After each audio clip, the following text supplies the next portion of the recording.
పంచభద్రుక ఏమేమే నీ ఉన్మత్త వికటాట్టహాసము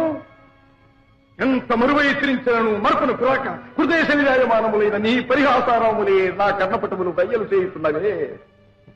అహో క్షీర వారాసి జనిత రాక సుధాకర వరవంశ సముత్పన్న మహోత్తమ క్షత్రియ పరిపాలిత భరత సామ్రాజ్య ధౌరేయుండనై నిజ భుజ వీర్య ప్రకంపిత చతుర్దశ భూన సూరవరెన్యులకు శతచోదరుల కగ్గరజుండనై పరమేశ్వర పాదాభిరత పరశురామ సద్గురు ప్రాప్త సత్శాస్త్ర విద్యాపారీనుండైన రాధేయునికి మిత్రుండనై మానధనుడనై మనుగడ సాగించు నన్ను చూచి ఒక్కోరుది పరిచారిక పరివృతై పగులబడి నవ్వుటయా అహో తన పతులతో తుల్యుడరగు నన్ను బావగా సంభావింపక సమ్మానింపక గృహిణీ ధర్మ పరిత్యక్తయై లజ్జా విముక్తయై ఆ పొంధకి ఎట్ట ఎదుట ఎలగేలి చేయవలే